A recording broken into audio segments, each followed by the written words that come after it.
Starts to pop off between you and Shakur. Why so quickly there? Why did you turn your attention to him so fast? Because that's his mans, you know. They was trying to assemble the Avengers, or what they call the Avengers, to help him get ready for me. And that's who he told. He was saying when I wanted to fight him, he said I had to give his boy an opportunity. So that's who I gave the opportunity to. And, you know, I wanted him to be the first one to know he who I want next. And, you know, I had to go straight to him. I knew exactly where he was sitting.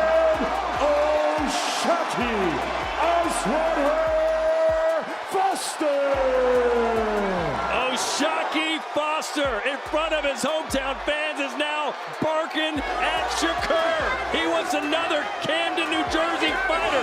Bring it on, he says. Get in the ring, man. Let's do it. And here comes Shakur. I love it. Yeah, they do it. Beat your ass, boy. Do it. Beat your ass. I bet I fucked you up. You already know what's going to happen. You already know what's going to happen. I made you quit. Extra 2 minutes. You can't grab him for sparring back. You know what it is. Let's do it next then. Let's do it next. I come to 40. I come to 40. I come to 40. Check it. What you doing out there for, nigga? Yeah, nigga. What you doing out there for? What you doing out there for? He got ran out the gym. And this was a Friday. Ran out the gym is crazy, Shock. I ain't gonna lie. Ran out the gym. He ran out the ring. He didn't want no more. I guess it got too hot. The pressure got on. I was putting it on him that day. The next day, no lie, and that's why he do like smoke. I can say that, but he just not being honest. That's why he gets so emotional when I talk. He not being honest. The next day, they were supposed to fly out. He called me like, "Hey, can we get another session in?" Start something with me or like get on that with me. But I feel like this how I look at it. I'm a fighter at the end of the day. I ain't never ran, been scared of nobody.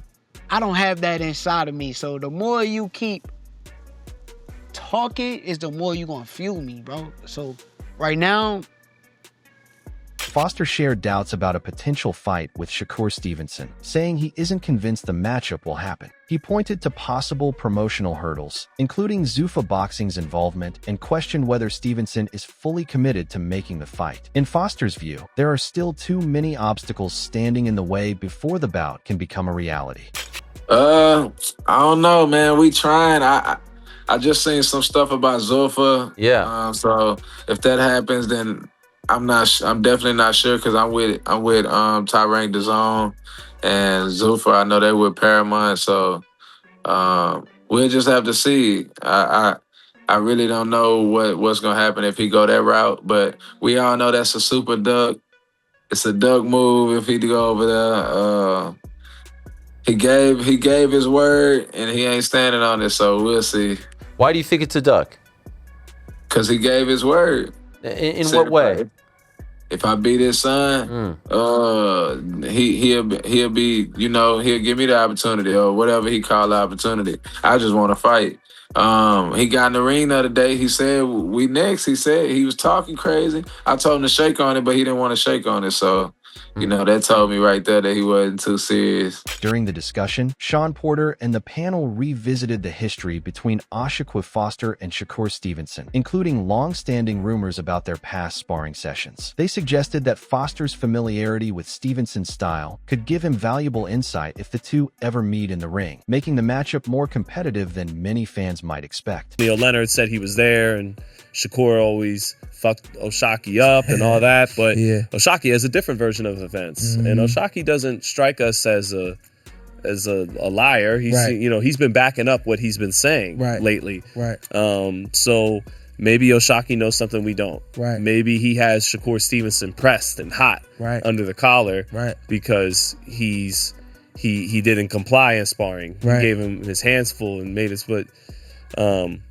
So yeah, maybe he knows something stylistically we don't, some kind of advantage, something he's figured out in their rounds in the ring, and he could surprise people with an upset. So it'd be a pure chess match, knowing that's what it's going to be.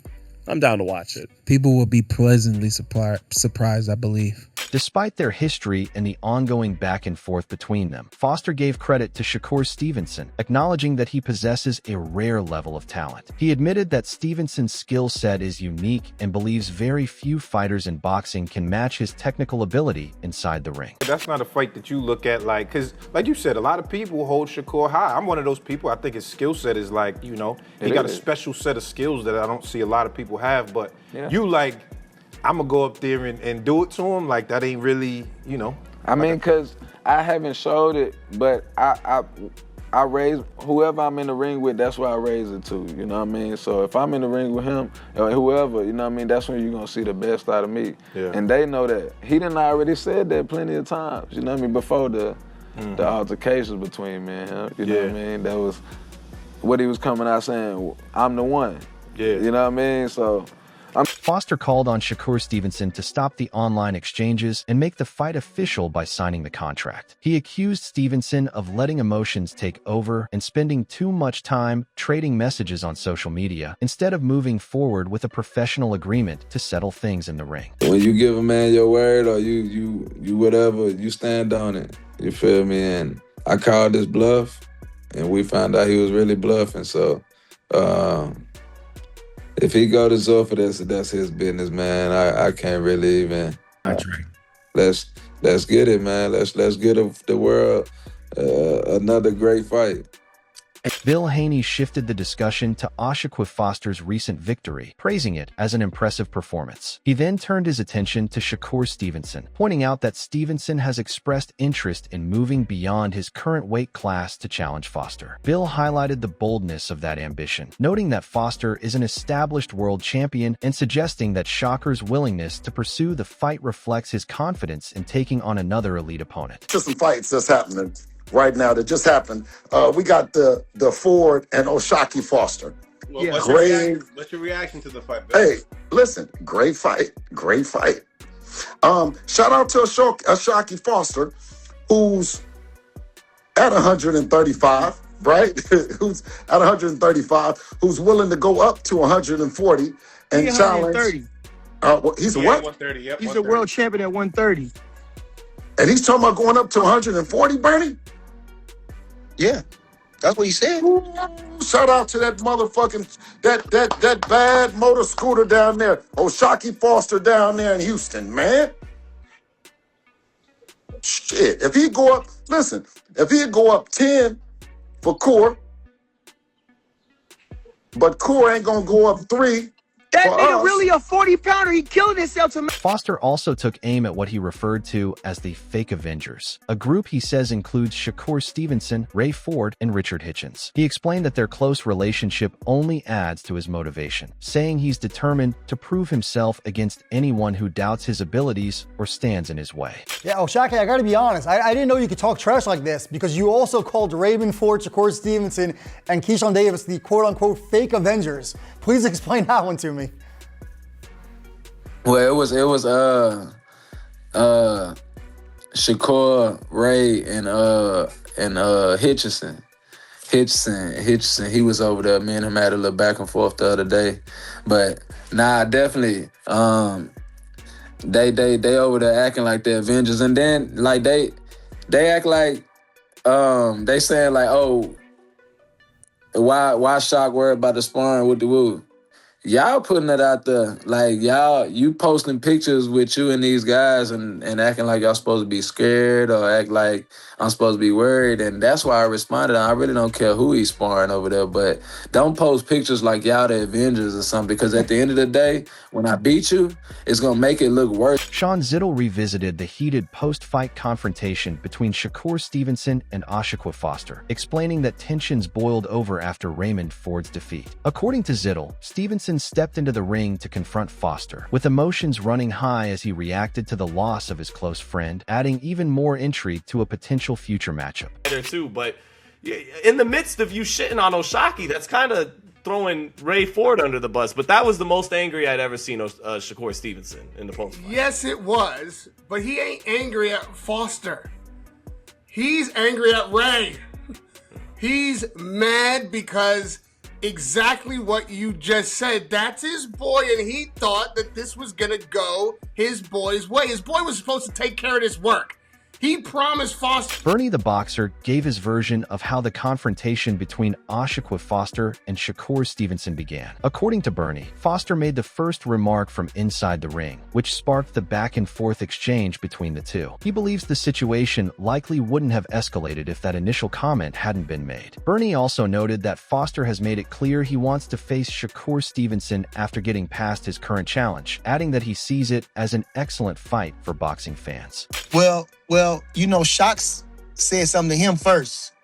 That's what caused the stuff. That's what caused the stir. They're going back and forth. They're going back and forth. No, but Shock, he looked down on him at the ring, from the ring, and said something to him. Oh, that's what kicked it off. You know, if Shock didn't ever say nothing to him, I don't think it would have got like that.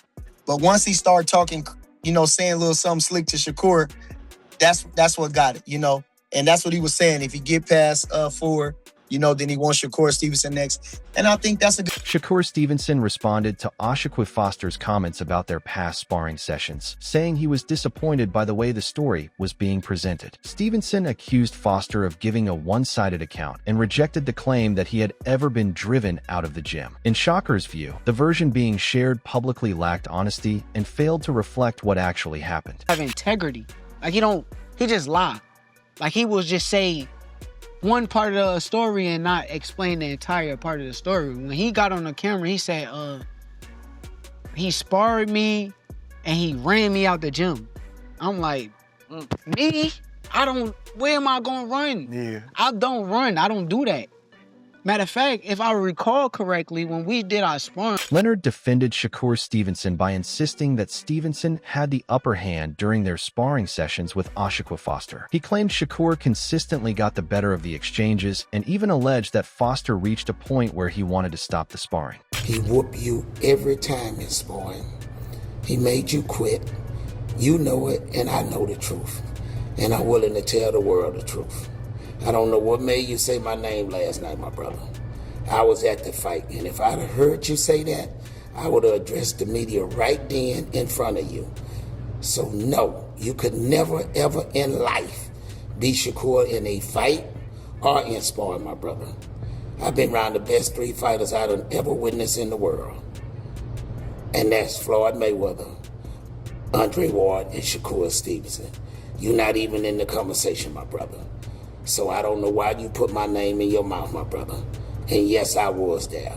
And every time Shakur... A.K.O.Y.E argued that Shakur Stevenson isn't avoiding A.K.O.Y.E Foster because of fear, but is instead making calculated business decisions. He described Stevenson as a prize fighter focused on securing the biggest and most rewarding opportunities available. According to A.K.O.Y.E, Shakur's priority is pursuing high-profile matchups, such as a potential fight with Teofimo Lopez at 140 pounds, that could elevate both his career and earning potential. Fight, you know what I'm saying? Shakur is at a level where he's trying to get the biggest prize for the risk that he has to endure. That's not a duck.